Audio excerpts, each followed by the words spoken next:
What's going on, everybody? Welcome into Jacked Ramsey's Live. Danny Brink, Brandon Sprague to the Jacked Ramsey Show, part of the Blue Wire Network. I know a ton of you guys are going two screens right now with the NFL Draft. We appreciate you. A quick schedule note, Ricky O'Donnell from SB Nation could not be here because he got actually pulled in to do some draft coverage work for SB Nation. We will have him on next Wednesday at 6 o'clock, so that's our quick scheduling note. Danny Brink, Senor Sprague, Brandon Sprague here, also going two screens because we all have the draft up. Well, I have the draft up in the tweets. I have the Pelicans-Suns game going on the side screen here. That way we can kind of keep everything going. Once again, we get into the studio, I'll have about 5 screens going. So then it'll be true paradise. And then you'll be like this half the time we're doing a pod. Uh-huh. Yeah. Oh, yeah. Oh, yeah. Oh, yeah. Oh, yeah. Oh, yeah. Oh, yeah. Oh, yeah. I mean, this is how it goes. Again, thank you all. We appreciate you. Brandon actually had a really good primer for what we wanted to talk about today. Because I was kind of scrambling when Ricky was like, hey, man, I got to change real quick. And the way that Brandon framed this was, what are your expectations for the 2022-23 season as it's happening right now? And I think that's a really interesting spot to land or to end up, because number one, there's a I think a natural inclination to be doom and gloom, but also I've seen some other people say that they should be at or above where they were. And I've seen a few others who are like, I think they can end up being better immediately. And I can't remember the last time when there was such a diasporic view of where the Blazers end up. And I mean, the last 10 years basically has been like, they're a 45-win team, like thereabouts. Sure, you had some people coming into last season, they're easily a 55-win team, and I was sitting there going, you sure about that? But, I mean, even you and I, we've talked about this a ton. Like, the expectation is a healthy Damian Lillard-led team is a 45, 46-win team. Like, that's the ceiling is the roof, right? That's what we're going with. Yeah. So, without further ado, with the world's longest monologue intro, Brandon, frame this up for us in a way that makes sense. Well, it's just interesting. I think we can play this game maybe 2 times before next season, right? We could do this now, and then we'll have the lottery, we'll have the draft, we'll have free agency / trade season, and then we'll get into the summer league stuff. Yeah, exactly. And then we'll get to the summer league and be ready. If I were to sit here today and do a poll question on this, and, Elon Musk has done nothing but be lazy since buying Twitter. He hasn't extended how many poll questions we can have answers-wise.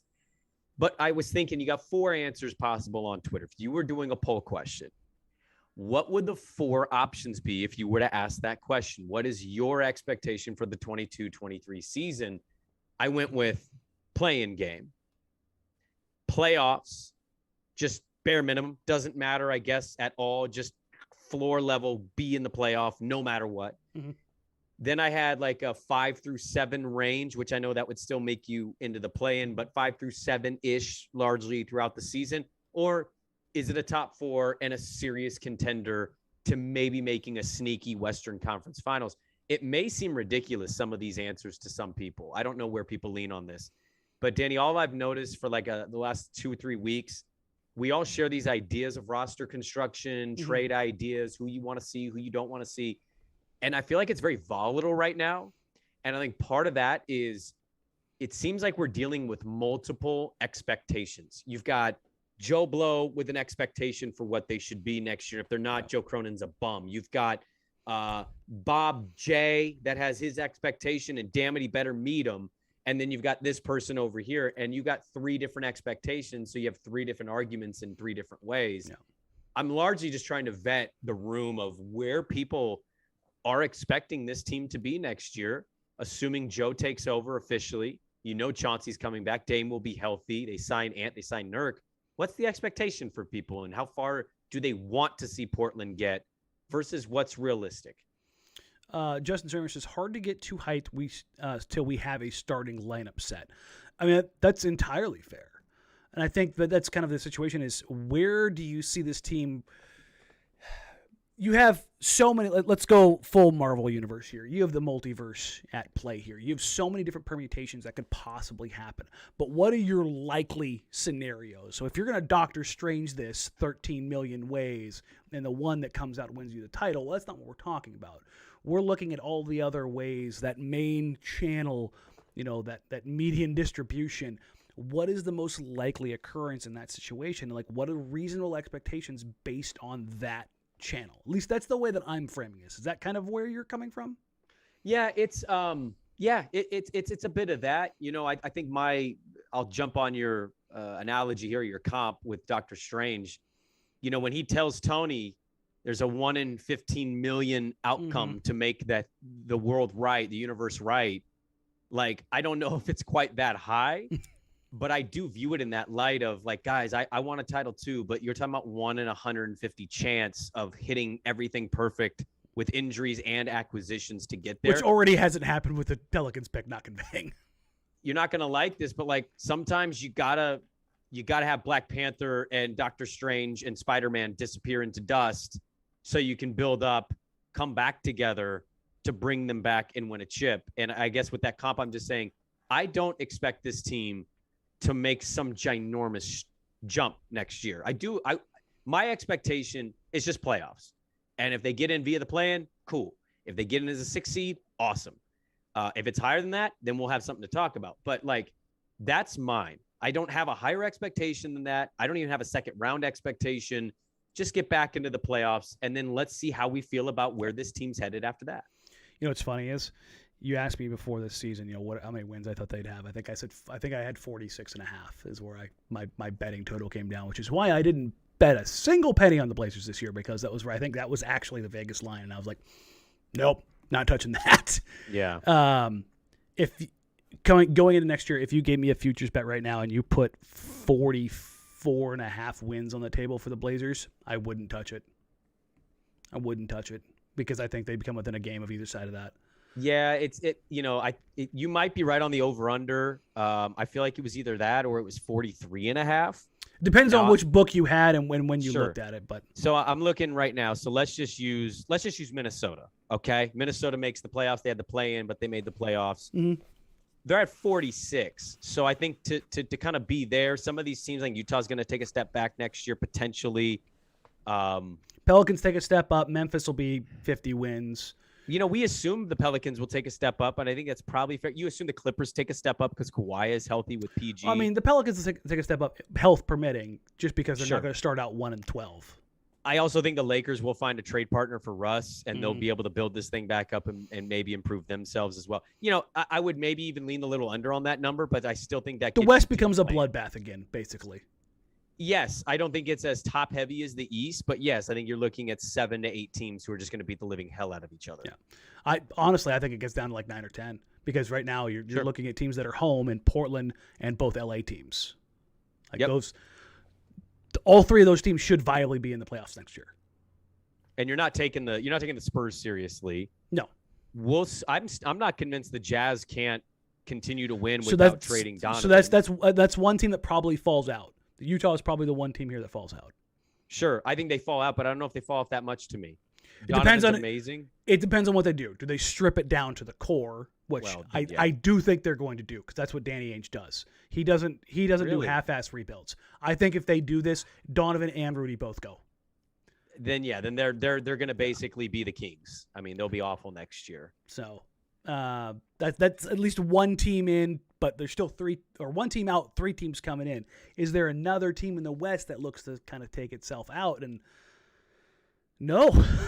I mean, Minnesota's getting better. Memphis is getting better. Phoenix, I mean, you could say they fall off if they have an injury to Chris Paul or something along those lines, but Denver gets healthy. 2 of these teams are going to disappoint us, though. Oh, that happens every year. Yeah. But if you're talking about like going into the season, the framing of expectations, that's why I said like 43.5, or what did I say, 44.5 wins. I'm not touching that line. So we're playing that game. So then let me throw this back at you. While your expectation, maybe it's similar to mine, maybe it's not, maybe it's entirely different. We'll find out in a second. You are basically hinting at just get to the play-in. And if you can make it, great. If you can't, well, that's going to suck. But you're basically saying just get to the play-in. Is that your expectation right now? Honestly, right now, with what I've heard, what I've been told, and what they look to, or what they're looking to do, I think they end up somewhere between 4 and 7 in the West. 4 would be pretty impressive, to be honest with you, because Murray will be back. And 4 would be getting your shit together and having a lot of stuff go your way. I think it caps out at 4.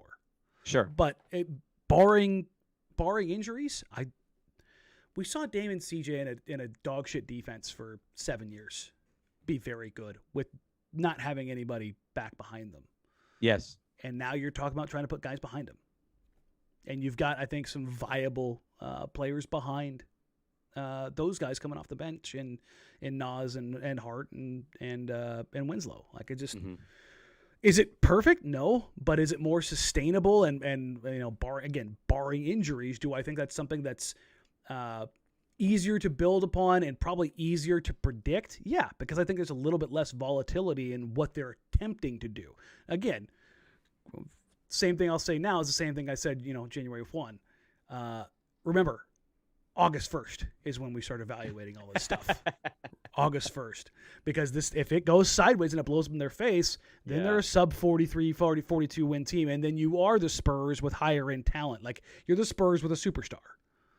Like, you've got some nice pieces. Like, is Jakob Poeltl significantly better or worse than Jusuf Nurkic? Jakob Poeltl, significantly no. Yeah, I'd feel the same way about him versus having Nurk. I think you get a little more offensive utility from Nurk, and you get a little more defensive utility from Poeltl. I'd have to go back and look, because I'm not going to claim to be the Jakob Poeltl master outside of solving the riddle every day.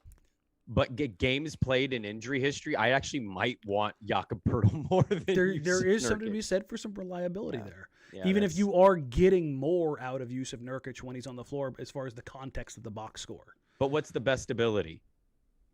Availability. And again, that does matter. And so that's why I say when you look at this stuff, like, the Blazers have this person and this person and this person, like, individually those players may be great, or they may be good, or they may just be like solid role players, but it depends on where they stack up and how they fit together accordingly to other teams.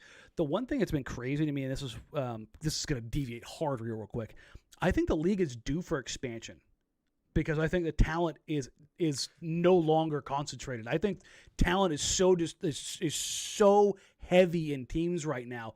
Like, you look at teams having like legit injuries to guys, and you're like, yeah, but they can handle that. Jesus Christ, they are deep. Like, you look at this Denver team, they were decimated all season long. And even though they got similarly erased by the Warriors, like, for long portions of those games, they were there. They were in those games, and it was just like, man, if they had one more dude, let alone the 3 guys that they have out, and it's like, man, that is a lot. Well, I think a lot of the reporting is kind of sitting there suggesting 18 months for the sale of the franchise. I think that's what you're looking at. You're looking at 2 years from right now, maybe a year and a half. We could be hearing about the Vegas-Seattle situation. I don't disagree with you at all. I think the talent pool is deep enough. It would support it. Yes, you have your joke of franchises, but I think if anything, this playoff has taught us we're appreciating some of the vets who have been in this league for a minute. We're also loving watching some of these young dogs. And it's changing the guard for the first time in 10 years. It's weird. Well, it is and it isn't. Like, we're watching the next wave while we still have some of the other wave. Yes. Steph is the only old guard guy performing right now. Well, Paul, he helps the team. I know he's not Chris Paul. You know what I mean? But, like, you overwhelmingly have young dudes, but you still are also being driven by not even like old guys, but like even Giannis. Giannis is in year what, 9, 10? Yeah, but he's 20. He's 28, 27. 28. Okay. Right. So he's literally just hitting his prime. But he's like in the middle. So you have you have some of the older, and then you've got these not middle age, but like middle ring guys. Middle career guys. Yeah. Yes. Then you got the young crew. So like, I think the league is deep enough for it, no doubt. We know Seattle's going to get it right because they were wrong, and we know Vegas is the next hot spot for them. So I don't disagree with that at all. But as I'm saying, like, the idea of how you stack up in the league, I think, is tremendously different than it was 10 years ago. I think that the growth of the game has been, and that a lot of that has been driven by international players that are worth a damn in the NBA. Like, I think somebody said the other day, I think it's like 40% of the NBA now. Don't quote me on this. Is foreign. Is foreign born. Like, I think, I'm trying to remember who this was. It was probably a week or two ago that I was reading this. Basically, within the next 10 years, that's going to flip over. You might be wrong to where 50%. Even by a percentage, but I wouldn't doubt that number. That sounds about right. Realistically, the 3 best players in the NBA right now are foreign born. Yep. That's crazy to think about. You do not have an American-born top 3 player in the NBA right now. Kayvon's going to the Giants. At 5th overall pick. 5, yeah, okay, that's right. That's what they had him mocked, right? Top 5 pick. There you go. There you go, Oregon. Put that one in your hat. No, it's fine. Yeah. No, there's plenty of Ducks fans here that are probably celebrating. You shouldn't be, but it's okay. Man, they got the best edge rusher, and they didn't have to trade up for it. There you go. That's weird. The Giants making the right move. Anyways, well, we don't know if it's the right move. That's the other part of the NFL draft. Yeah, it's all true. A crapshoot. The last time Oregon had edge rusher go that high was Deion Jordan. So, yikes. When did When did oh, that's right, Armstead and Niners. DeForest Buckner? They had Defoe and they had Armstead. They're tackles. Well, yeah, edge rushers. Yeah. But I digress. Yeah. Getting back to like the talent pools and where you stack up, it really is kind of crazy just because it's of how much the game has grown and how much of an impact international players have. I mean, you look right now, again, the top 3 players. You've got Jokic, you've got Embiid, and you've got Luka. Like, or sorry, Giannis and Luka. Like, 4 of the top 5. If you told me that you had 1, 2, I have Giannis as the best player on the planet. I don't care about Jokic's MVP. I don't care. If you're talking about best player on the planet right now, give me Giannis. And then number 2, it's easily Giannis. Number 2, give me Embiid. Then give me Jokic. Then give me Luka. Those are. Wait, are you talking about international or just overall? Overall. Tatum doesn't go above any of those dudes for you? No. You'd rather. Okay, so let me just. Okay, hold on. You've piqued my interest here. So you would rather have Joel Embiid than Jason Tatum? Yes. Like right now, you can start a team. You pick one of the. You're taking Joel over Jason. If we're talking about like 1 year, yes. Okay. You saw it last night. I don't hate Embiid, by the way. I was saying Embiid, healthy Embiid, because that thumb is kind of bothering him. But Embiid and Jokic, you've seen throughout the playoffs. There's no answer for them. True. It's hope and pray. Those are your answers for them. It's the only. Giannis is in the same boat. You hope when Giannis gets downhill. Watching that Chicago game was a bloodbath. Yeah. You watch him go downhill and you go, just get out of the way. Just figure it out and get it out of the way. When there's something to be said about, 3 guys who are all 7 foot tall, 260 plus, who you can't do anything with. Yeah. And that's again, this is like I said, this was going to go completely sideways, and it did because the idea of where the NBA is and the amount of talent that's in it is supremely insane. But I say all of this to come back to Portland with expectations. There's so many supremely talented players in the NBA, and I think something that has been lost inside of this a ton, Brandon, is Damian Lillard's a top 10 player in the NBA. He tweeted out something along the lines of, like, you're going to learn to respect the beast, or I can't remember. It was a corny-ass quote. It was corny as hell. But I do believe that it's reached the point of like, hey guys, for all of the like naysaying, Joe Cronin stripped down the Blazers. They're dog crap. They're not that great. They're gonna come up short. Blah blah blah blah. They still have a top 10 player. Does San Antonio have a top 10 player? No. Does New Orleans? No. Does New Orleans? Maybe if Zion's healthy. Maybe. Oh, what about? Well, I don't know if Brandon's going to register for everybody, but I think he's making a good case for himself. He's had a pretty damn good playoff. Top 20, yeah, sure. Definitely top 20. But we can acknowledge the difference between a top 10 and a top 20 guy. Those are significant gaps. But you look at these young West, like, is Ja a top 10 player? Listen, when I say top 10, 10 kind of extends I to 12 or 13. Sure, I know. I feel like we all kind of do that in basketball. I mean, yes, he's definitely in that If I conversation. said Jaws is in the top 10, you're not really arguing.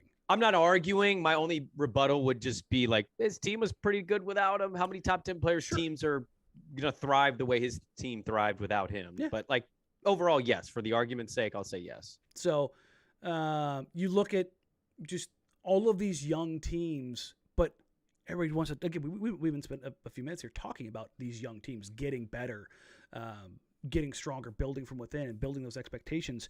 It's kind of weird that the guy that's in the career established 30-point, 7 assists, 5 rebound guy is the one that everybody kind of forgets. Yeah. It's just, I don't know. I feel like it's one of those situations where I don't like gassing it up, but you look at where Dame is and it's like, hey, guys, did you forget? It's not like he Klay Thompson this thing and he was out for almost 3 years. He's been out for 4 months. Not anything beyond that. And when you've got one of those guys, I mean, you're still going to be pretty damn good. Well, I mean, one, yes, you're 100% right. And I will quote the great philosopher, Dame Dalla.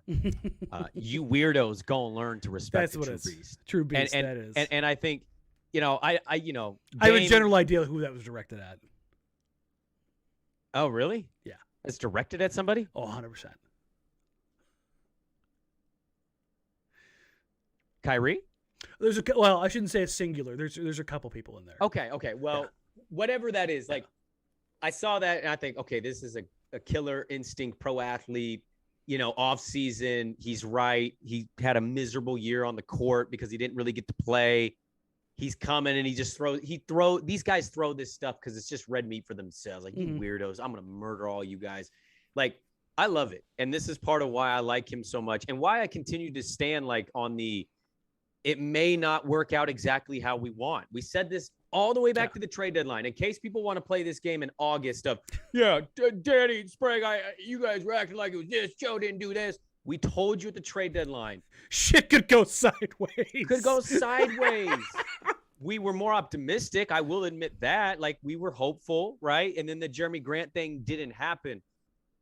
But I just think even if it doesn't go exactly how we hope, like you're adding a dog. It's a dog that can go get you 30 and 6 every single or a night, 50-point triple-double in the playoffs. Or a 50-point triple-double. I saw a clip. He just did an interview with Colin Cowherd. He's like, I scored 60 after Jordan Poole when the bench was barking. Like, yes, we're getting that dude back. Yes. And guys, that's going to matter. He's hungry. You can tell he's chomping at the bit to get back out there, to be healthy and show.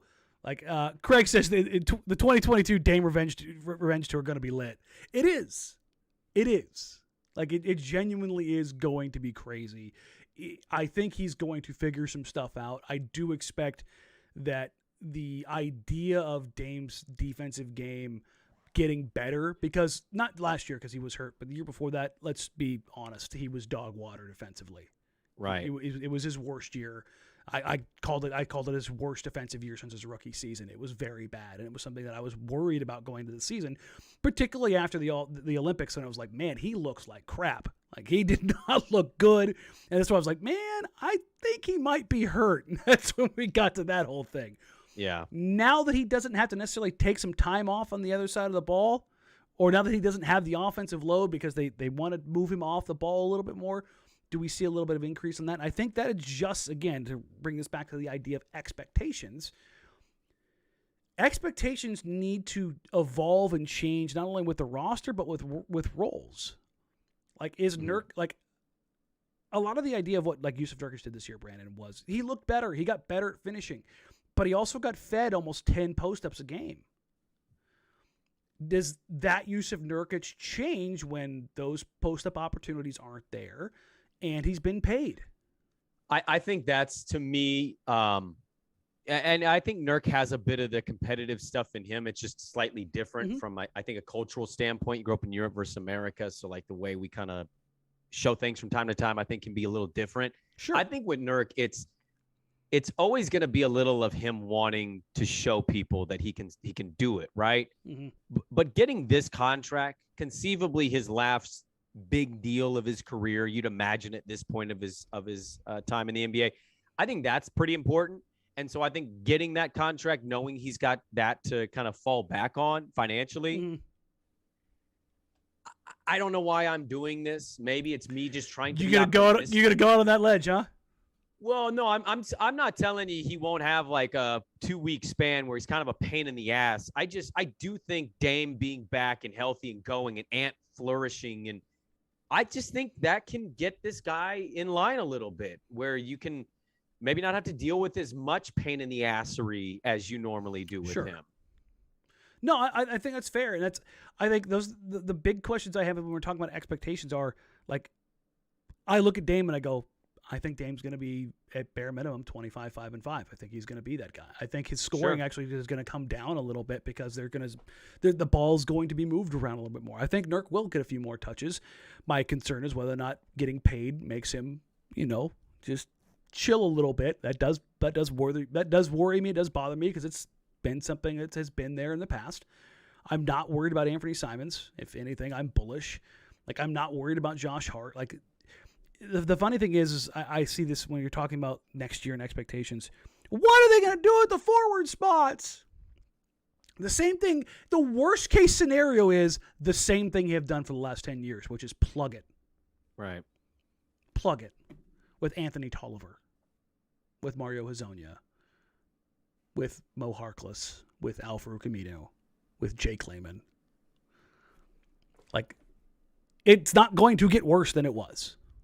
Well, I think what we need to understand, and when we talk about expectations, I think part of that too, Danny, is like we have to accept.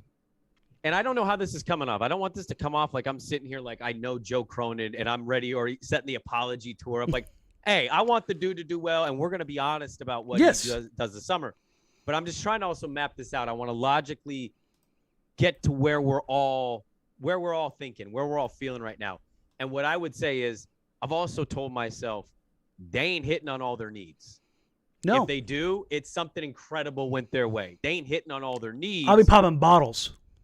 Sure. So we have to prepare ourselves. I think we can be critical, but I think we also need to prepare ourselves for the possibility of there's just going to be a position that they're going to miss on. And you're going to kind of go, it's not the greatest, but I hope they can make it work. Like, that's kind of what you're dealing with right now.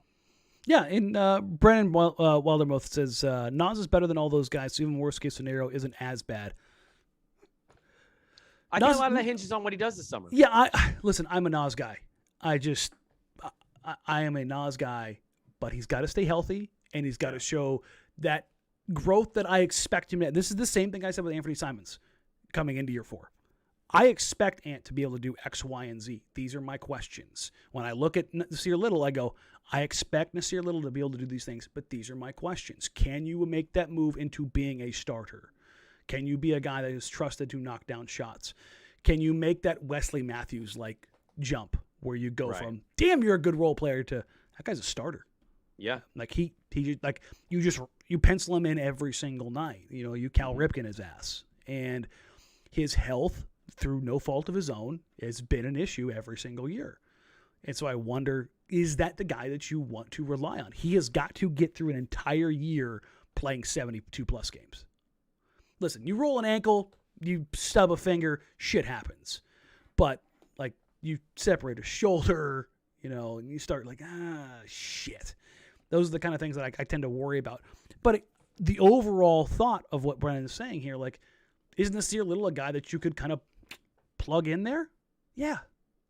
And so when you're talking about expectations and where you sit and where you ultimately end up when this is all said and done, they aren't in the worst possible position, right? Well, no, we just went over the Dame stuff. You're going to get him back. Everything you're saying right now. And then also, like, I also am aware, as hard as it might be to hear today in 2022, this is more of a what are they in 2024 situation. Hey, remember when they were tanking and they went into that offseason? What have they done since that? And again, that's not easy to hear because everybody thinks they have that patience. Portland ain't built like that. This fan base is, I love you guys. We're all weirdos, but like 2 weeks into a tank, it was like, I don't know if I really want him to tank this hard. It's like, it's been 2 weeks, brother. What do you want? Like, we can't win every other game. You got to tank, and you got to tank hard. So I know 2 years from now, it doesn't sound as enticing, but I think they can get to a play-in situation. Dame in a play-in situation is as dangerous as any player in the league because he's capable of doing what we just said, 45, 50 in a game. Maybe you make the playoffs next year. I hope you do. That's my expectation. And you might not win your first round matchup, but maybe you build off of something, and then you have some more flexibility to make some necessary moves going into the year after that. Speaking of necessary moves, the Toronto Raptors look like they're going to have to make some necessary moves. They're getting the absolute crap kicked out of them right now. They are down 97-75 and 30 seconds to go in the third quarter. That thing's over. Yeah, it looks like that's going to be done. Harden actually had a good game. He showed up for his team. I mean, it's amazing what an HGH injection into your hamstring will do, right?